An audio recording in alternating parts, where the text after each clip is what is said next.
This is Capturing Light, episode number 161, with Eric Koretz. Welcome to Capturing Light, a director of photographers podcast, spotlighting cinematography tips, tools, and techniques, inspiring and educating filmmakers like you so you can illuminate your vision. And now, your host, Les Gaddis.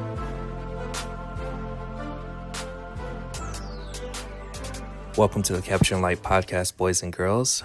I'm your host, Les Gaddis, and today we're talking to Eric Koretz, an amazing cinematographer. We talk a little bit about navigating the industry. We talk about shooting with multicam, which was super cool. And he shot the bulk of the TV show Ransom Canyon, amongst a ton of other things. But we focus on Ransom Canyon, which is a beautiful show.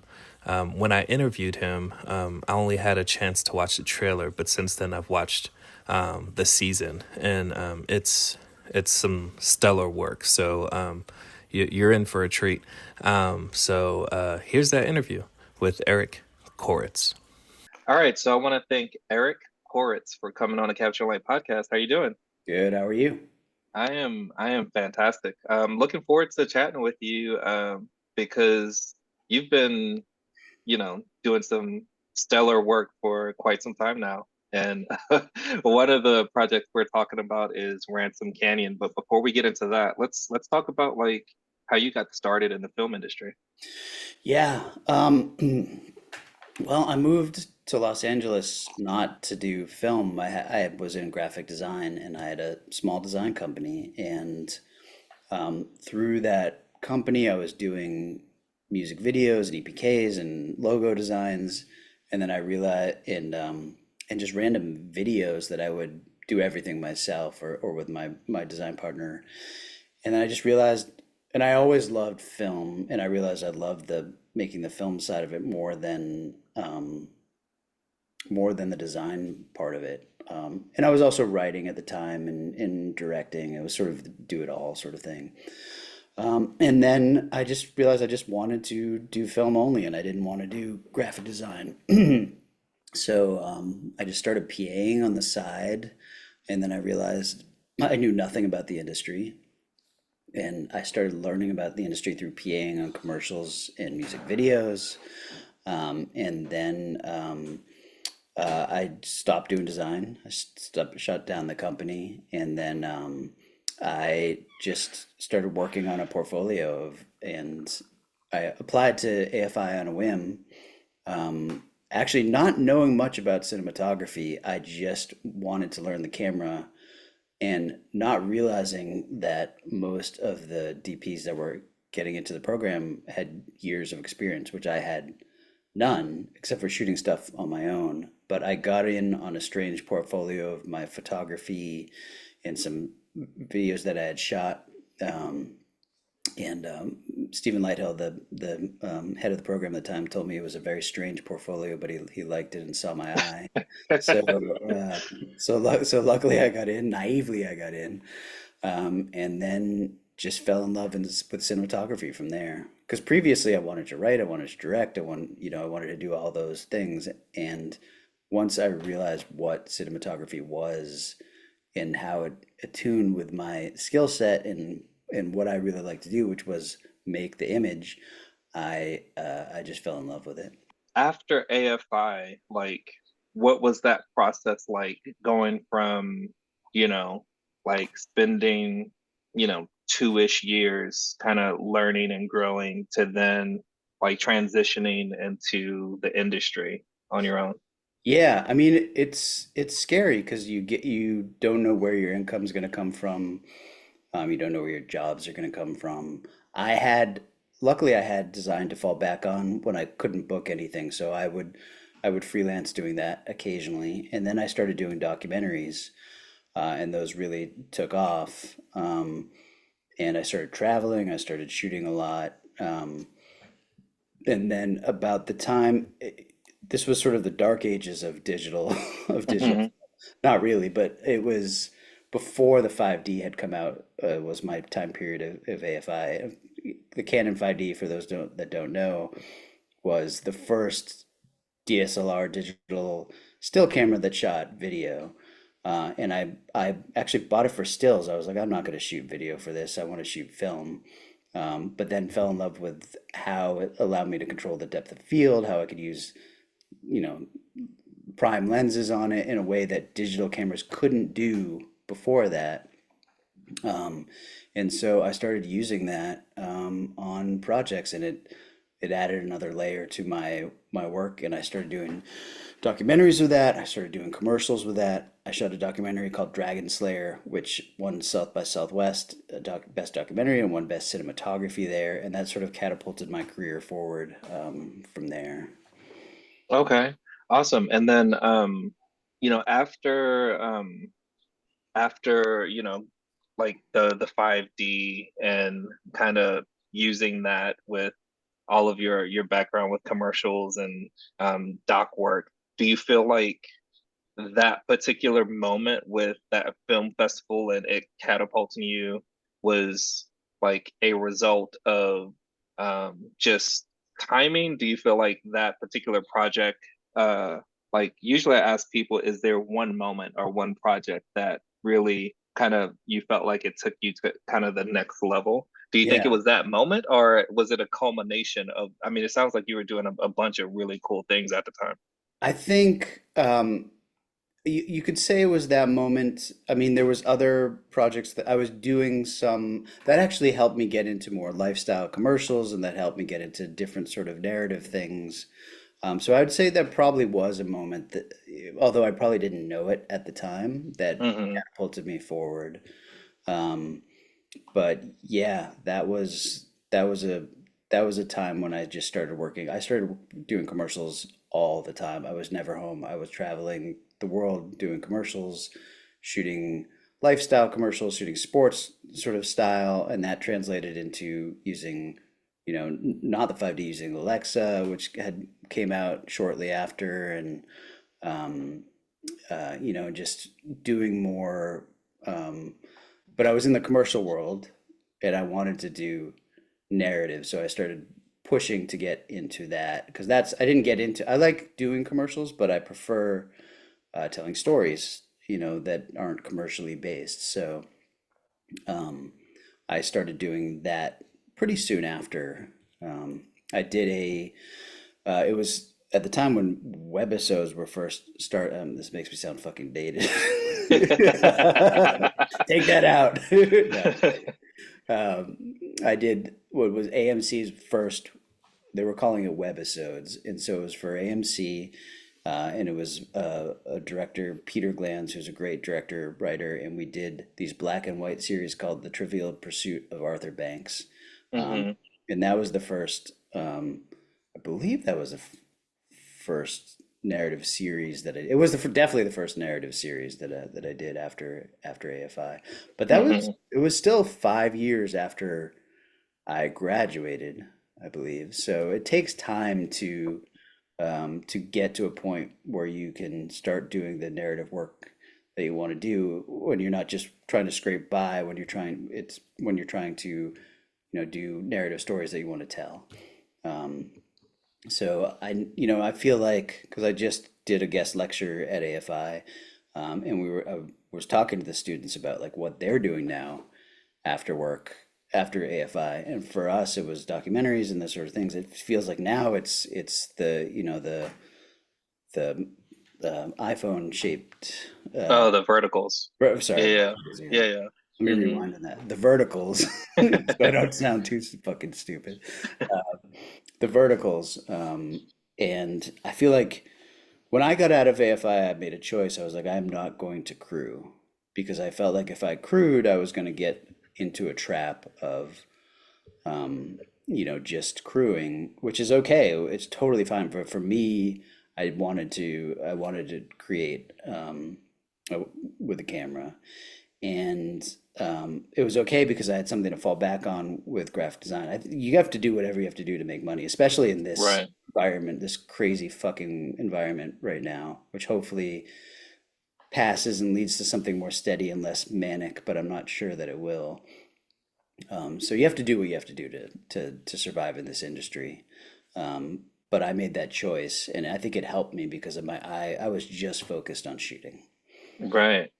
Okay, cool. And then, you've done quite a bit of television, after all of that, and it leads us to Ransom Canyon. Like, Yeah. how did that let's start with, how did that project kind of like come to you? Did like what was the steps to I guess get brought onto that project? Sure. Well, it was multi-step. First of all, it took me a long time to get into television. It was something I always wanted to do, but I did a bunch of indie narrative features before that point. Um, and so I had done Ozark. I had shot a TV series for Netflix, Ozark, and one of the directors, Amanda Marsalis, who I did subsequent projects after Ozark with, she brought me on to Ransom Canyon. And as you can see, Ransom Canyon is a very different kind of show than what both her and I have done previously. We're focused on more darker drama stories, with a lot of murder usually. Right, yeah. But so it was, I wanted to, both her and I wanted to do something that was, you know, you don't want to be typecast into one thing. You want to expand your palette, and to do a warm, romantic, lush ranch drama like Ransom Canyon, I think both enticed me for sure. And then I met with April Blair, the showrunner, and I loved her vision for it. And she's amazing too. And so just started pretty much right away, right before the strike. Right. Well, that's crazy. So let me get this straight because I'm just pulling up my notes. So you shot episodes one, two, five, six, nine, and 10? Yeah, yeah. I was in overall I was there for 8 months. We shot in New Mexico. We started before the writer's strike. We worked for about a month, and then stopped when the strike happened. And so there we had that downtime in between. So we had a lot of time to think about the show. And then once the strikes were over, I came back and I was there for 7 months in New Mexico, which is a long fucking time to be away from home. I live in Los Angeles, Right. so Yeah. it's a long time. Wow. That's funny. So like with shooting for so long and then, having the time to think about like how do you like what was the pre-production process like for developing like the look of the show and like kind of what you wanted to have seen, executed, visual style, like all that. Like how did you Yeah, develop that? I feel like the pre-production process for me is extensive in that I build a lookbook with the director. And through that process of finding the images that we both resonate, it resonates with both of us. That's how we find the vision of the show through watching films, just getting. Luckily, I have a shorthand with Amanda, so we know very well how we work together. Our aesthetics are similar. So I'll bring something, an image to her. She'll bring an image, and we'll be like, "Oh yeah, of course that this works," or "This no, this doesn't work because of this reason." So we just sort of just start gathering and try not to make any assumptions about what we want to do at the very first, and then start honing in the images um, to really define what the look is. So we'll do. She had already started a lookbook because she had been on it for longer before me. Hmm. So I would add to that, and we do it by scene, we do it by character, we do it by the framing, the design, the colors, and just really build a palette for how this show should look. And one thing April Blair said earlier on was like, I just want it to feel like people when they watch the show, they want to move to Ransom Canyon. They want to live there Right. because it's so beautiful and lush and warm. And April and Amanda was like, "Oh yeah, I feel like it should look like a warm Polaroid. Like this should really feel like in it, like lived in." And so we developed the lookbook around that. Right. Okay, cool. Yeah, I was showing my wife the trailer for it. It's like I want to look at it, but I haven't had time with school. Okay. Um I understand completely. yeah. Uh but I was like, man, this is beautifully shot. Like and just overall I was like, wow, like I was excited to just chat because I didn't really know your background before watching the trailer, and I was like, I gotta find out who shot this, and I'm excited to, like it was really well done, and in some of my notes that was sent, like it said that you shot with three cameras. Like, how was that? Yeah, we started off with two cameras and then ended up shooting with three for the rest of the season. Um, I had previously shot with 3 to 6 cameras on Special Ops Lioness, a show for Paramount Hmm. in Taylor Sheridan. Um, and so I was used to using multi-cameras. Sometimes it's complete chaos, sometimes it's organized chaos, but in Ransom Canyon it was not chaos. We were very controlled with how we used the cameras. Um, Generally, when I'm shooting with 3 cameras, um, first of all, in today's budgets, your time to shoot is truncated. Uh, Hmm. your location is truncated. We wanted to get. I don't like shooting for coverage, so we wanted to get the angles that we want, but we wanted to have the time to do it. So the way to do that was with 3 cameras. Hmm. Generally, I like to start from wider and kind of come in, and that's pretty much how would use the 3 cameras. At first, we'd find 3 different wide angles that hopefully, even if the other camera was in the shot, you can always paint that out. But find a way to get these sort of evocative wide frames that really speak to the space and bring you into the scene.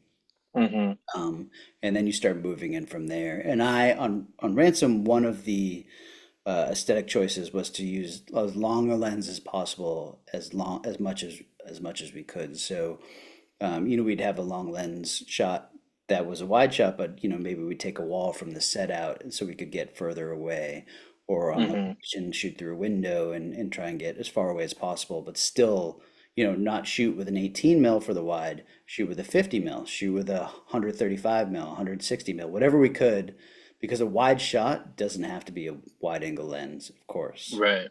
And Yeah. then and then when we get into the, cowboy shot, because it's a cowboy show, Hmm. ease up. We'd still use that long lens, and even when we get in closer, ironically, maybe when a close up, maybe it wouldn't be as long of a lens we'd see. But and also, I like shooting. I think if you're shooting through texture, through people, through some of the set design, it sort of lets you feel like you're in the space a little bit more too, and it just evokes something internally that is undescribable. So we would try and shoot through things, um, and that was our process of working with the 3 cameras. Right. Yeah, no, that's interesting. And I noticed that when I was looking at the trailer, just how how much everything felt like portraiture, which was really cool, like, but you still felt like, I mean, there was these sweeping shots of, like these massive wides, whether it was a drone or like just a wide. I was like, man, you still feel like a closeness, even though it's wide, which was cool that I was, kind of thinking that and experiencing that while watching, I was like, oh, okay, that's interesting. Yeah, and Um, portraiture is actually a great way to put it, because if you look on my Instagram, I do a lot of portrait shots of the actors and people on set and my crew, and I feel like my design background is actually through photography. I mhm, I grew up taking stills. I took stills for all my design work. I actually kind of like taking stills more than I like cinematography mhm, in some way, but so I feel like I design all my shots almost like a subconsciously as portraiture. Um, and that's good that you said that, because that's how I feel when I'm lining up a shot, even if it's me. right, I feel like I this is the portrait frame of this character. right, and kind of going, like in the design kind of area of a conversation. I know you were talking about your design background. Yeah. How do you collaborate with a production designer, set designer, like that cinematographer designer collaboration? Because I feel like not enough talk about that collaboration, and I feel like with your background too, and just looking at your work, I'm like, okay, there's obvious um like great collaboration there.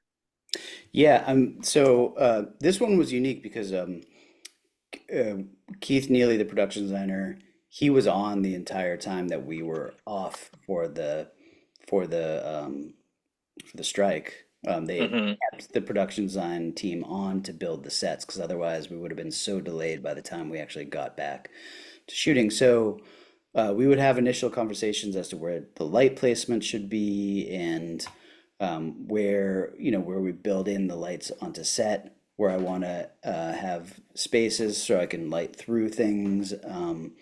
And so you, as a DP, you have to be very involved with the production designer, especially when they're building the sets, so that you can light the sets properly. Because a lot of times they have an idea of how sets have been lit in the past, how they can build that in, but they really need your input as to how to make it, to optimize it and make it the best looking show that it could be. Hmm. And so we have those conversations. We have those conversations as we go. And then with the set dresser, um, you talking about fixtures and how, how he can place the fixtures where you want to light the characters. And so there was a lot of back and forth as to where the fixtures should go, what they should be, what the quality of their light should be. For example, like over the bar, we wanted something that's big and soft so that it kind of comes down onto the characters. And that actually, those two collaborations are essential for making the best work because if you can't light something properly, your show is going to look like shit. Right. If it's not if the design doesn't work for your lighting. So that should be a symbiotic relationship that you're constantly working back and forth to find the best solution for the show. Um, and hopefully it is. It was in this. Right. Yeah. No, for sure. And just so we talk a little bit of the technical, could you talk about your decision on camera package, lensing, any filtration, any of that for the show with Yeah, developing a look of it? yeah. We use the Sony Venice 2. Hmm. Um, I I love the Sony Venice for television work because it is the most versatile of all the cameras. Something as simple as having one stop NDs, whereas Hmm. you can change on the fly, one stop at a time. That's essential for moving fast. If you don't have to change an ND filter, it saves you so much time on set. And I've experienced it with other cameras where it's actually really delayed the process, which is fine if you have that time. But if you're on a fast moving show like Ransom Canyon, I think you need any time you can save is essential. And I also like the look of it. The dual ISO is really important because you can, let's say, especially in changing weather environments that change rapidly, like New Mexico, you can switch the ISO super quickly from base ISO to 800 to 3200 or whatever you choose in between. Um, and then we use the Masterbuilt soft flare lenses, Hmm. which are really nice. They're kind of built to look like a modern K35 lens. Uh, Hmm. and our rental house 2020 camera provided all of these things. And I think from a lot of DPs do tests for every show about lenses, camera. For me, I've done these tests before, and I'm doing them when I'm not shooting, so that when I'm not on a show, so that I know which tools of the palette I can choose to make that look, and I know what each lens is going to give me for that. And I'll still do some tests when there's a little bit of a question, or if I want to show the director and whoever what the look is like, and we'll do a camera test beforehand for sure to get to show everyone what the look of the show is, which we did with this. And Netflix really loved our test. They said it was the best camera test they've ever seen, which was great to hear. So that you know when you're going into the show that the look is gonna work. Wow. That I want to see those tests. Yeah, I'm I'll like, try I'm and like, yeah, I'll try no, and find it. yeah, that's no, that's amazing. Because I know how like how important test is, and like also too when you've done as much work as you've done, and you kind of know what you get out of certain tools. Um, I get it as well. And I know we're coming up on time. For someone that is kind of like looking at your work on this show, on some of your doc work on Ozark or on whatever, and they're like, wow, like this looks fantastic, and like how do I get started? Where do I get started? What like advice do you have for that filmmaker or that person that kind of wants to break into the industry, but like it literally might just be watching TV and they're like, oh, I want to do this now. Where do I start? Yeah, I mean it's different for everyone, but for me, I always suggest taking a camera with you wherever you go, train your eye. Um, and by doing that, you sort of find the cinematic in every moment, the portrait in everyday moments. And for me, that helps me. If you look at my Instagram, it's a lot of portraiture. So a lot of stuff that I'm not taking on set. Well, most of it's on set, but like a lot of it's just slice of life things that I find the cinematic, or the portraiture in this everyday life. And I think that helps in building your eye, and building, especially because you can't be shooting all the time. Even me, like, I mean, I'm down right now. The industry is in flux, right? So Hmm. spend that time creating. And then if you can find collaborators just to make stuff with, and it sometimes the free work leads to something bigger. For example, Dragon Slayer, the project that won South by Southwest and sort of catapulted things for me. We all did that for free, actually. Hmm. We were shooting a music video, and the director, one of the it was about a pool skater, and the director met the pool skater on that music video, and initially we were like, he was such an incredible story, and we initially were just going to follow him for 2 weeks and do a sort of a mini doc, and then we ended up following him for a year and a half around the world as he skated pool competitions and broke into houses and skated pools. So Hmm. it became something bigger than what we originally thought, and we just loved the story and just put everything into it. So you never know where it's going to come from, and if the story is great, even if you're not getting paid, find something out of it to propel you. So I would say the advice is just create, and the work part will happen if it connects with people, and just keep creating and changing until something does connect. Nice. So where is the best place for people to keep up with you? Like, could you share like your Instagram website? Yeah, it's my Instagram. It's I don't know actually what is my Instagram. It's uh hold on, 30 seconds. Yep, It's Eric Koretz underscore DP, and it's Koretz. And got it. that's really the best place. My website is my website, and I don't really change it much. I update it occasionally, but Instagram, I'm posting, when I have portraits to do. So Awesome. Well, Eric, thank you so much for taking the time to just, talk about your journey, talk about yeah, Ransom Canyon, and yeah, it was fun. I appreciate you. thanks a lot. Good luck at AFI. So again, I want to thank Eric for coming on the Capturing Light podcast. Be sure to follow him on Instagram. Keep up with what he's doing, because he's one of the ones that's creating, some of the best TV out there. And yeah, like support great cinematographers, and he is one of them. If you have any questions, feel free to reach out to me at Les Gaddis on Instagram. You can email me if you have any questions. Like I'm around, I'm available. especially with summer. The summer for me right now is a little bit slower, which I don't mind. Um, thanks so much for listening. If this was your first time listening to the podcast, this was a good one to start off the journey of Capturing Light. Thanks for the supporters that have been listening since the beginning. Yeah, that's all I got. I'll catch you in the next episode of Capturing Light. Thanks for listening to Capturing Light with Les Gaddis, a Director of Photographers podcast. Inspiring and educating filmmakers like you so you can illuminate your vision. A Gaddis Visuals production.